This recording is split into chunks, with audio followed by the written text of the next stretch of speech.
নমস্কার, আমি প্রমীলার রান্নাঘরে তোমাদের সবাইকে স্বাগত। আমি আজকে তোমাদেরকে কাঁচা আলুর পকোড়া বানিয়ে দেখাবো। খুবই সহজ বানানো, এত অল্প সময়ের মধ্যে এত সুন্দর সুস্বাদু মুচমুচে পকোড়া হয়। তোমরা হয়তো অনেকেই জানো আর অনেকেই জানো না। যারা বানিয়েছো তারা অবশ্যই এর স্বাদও জানো, আর কতটা সময় লাগে কম সেটাও জানো।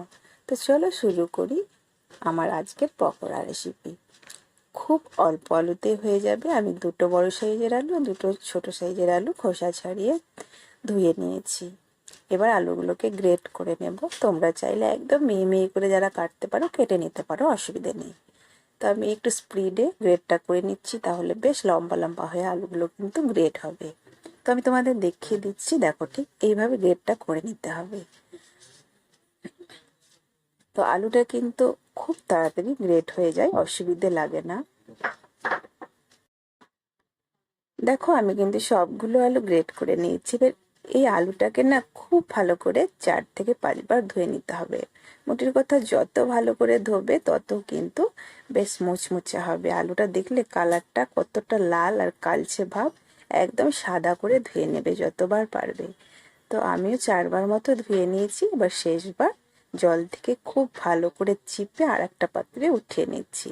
ব্যাস এইভাবে ফলো করো, এভাবে বানাবে, দেখবে তোমাদের আলুর এই পকোড়া একদমই মুচমুচে হবে। আর অল্প কিছু উপকরণ লাগবে। দেখো আমি হাফ মতো গাজর গ্রেট করে নিয়েছি, তো সেটাও দিয়ে দিলাম। একটা বড় সাইজের পেঁয়াজকে কুচিয়ে নিয়েছি, দিয়ে দিচ্ছি। আর দিয়ে দেবো ঝালের জন্য কাঁচা লঙ্কা। এই পকোড়া যদি বড়রা খায় তো অবশ্যই একটু ঝাল বেশি করে দেবে, ভালো লাগবে। বাচ্চারা খেলে একটু কম দেবে। আর লবণটা দিচ্ছি স্বাদ মতো, তবে একটু বেশি লবণ হলে ভালো লাগে না। একটু লবণটা একটু মিষ্টি মিষ্টি রাখবে পকোড়াতে। আর এখানে দিয়ে দিলাম 2 চামচ বেসন, প্রয়োজন হলে কিন্তু আমি আবার দেব। আর চালের গুঁড়ো দিচ্ছি আমি 2 চামচ মতো। তো চালের গুঁড়ো মনে হচ্ছে অল্প আছে, তো আমি পুরো প্যাকেট সমেত ঢেলে দিচ্ছি। প্যাকেটটা আর নেই। তো এটা গণেশের চালের আটা, খুব ভালো, একদম মুচমুচে করে দেয় যে কোনো পকোড়াকে। আর এখন দিচ্ছি 1.5 চামচ মতো কর্নফ্লাওয়ার। ব্যাস, আর কিছু দেবার নেই। খুব ভালো করে হাত দিয়ে চটকে মেখে নেব। এইটুকু উপকরণে এত সুন্দর সন্ধেবেলা বা সকালবেলা নাস্তা হয়, তোমরা মানে বুঝতেই পারবে না। মুড়ি দিয়ে বা খালি মুখে খেতে ভীষণই ভালো লাগে। তো একটু বেসন মনে হচ্ছে কম, তো আমি একটু বেসন দিয়ে দিচ্ছি। তাহলে কি হয়, পকোড়াগুলো কিন্তু তেলে দেবার সময়, ছাড়ার সময় খুলে যায় না, আঠা ভাবটা ধরে। তাই আরও অল্প বেসন আমি দিলাম। তো এখন একদমই মাখানো রেডি। চলো এবার পকোড়াগুলো ভেজে নিই। আগের থেকেই তেলটা গরম করতে বসিয়ে দিয়েছি। তেলটা এখন গরম হয়ে গেছে। আঁচটাকে এখন মিডিয়ামে রেখে পকোড়াগুলো একে একে ছেড়ে দিচ্ছি। পকোড়াগুলো দেওয়ার পরে কয়েক সেকেন্ড পরে কিন্তু উল্টে দেবে, সঙ্গে সঙ্গে উল্টাবে না, নইলে ভেঙে যাবে। দেখবে নিচটা একটু শুকনো শুকনো হয়ে গেছে, ভাজা ভাজা শক্ত শক্ত, তখনই কিন্তু উল্টাবে।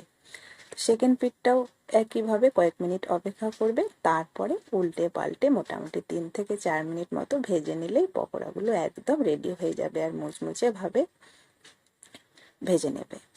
তো কখনো হাইয়ে রাখবে, কখনো মিডিয়ামে রাখবে, এভাবে কিন্তু ভেজে নেবে। একদমই হাই ভাজতে যাবে না, ভেতরটা কাঁচা থাকবে আর ওপর তাড়াতাড়ি পুড়ে যাবে। তো এখন দেখো এই পকোড়াগুলো একদমই রেডি হয়ে গেছে। এবার কিন্তু আমি তেল থেকে উঠিয়ে নেব। তো প্রথমে যেগুলো দেবে সেগুলো কিন্তু দেখবে একটু আগেই ভাজা হয়ে যায়, সেটা কিন্তু খেয়াল রাখবে। তো প্রথম যেটা দিয়েছিল সেটা কিন্তু আগেই তুলবে।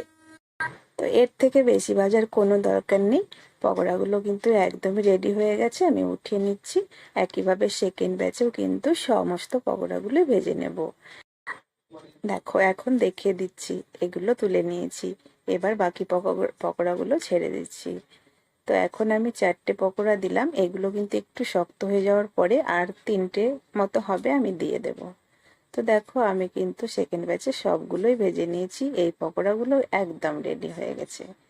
তো আশা করি তোমাদের পকোড়া রেসিপি ভালো লেগেছে। ভালো লাগলে অবশ্যই লাইক করো। তোমাদের একটা লাইক কিন্তু আমার ভিডিও বানানোর আগ্রহ বাড়িয়ে তোলে। আর ভালো লেগেছে কিনা অবশ্যই কমেন্টে জানাবে।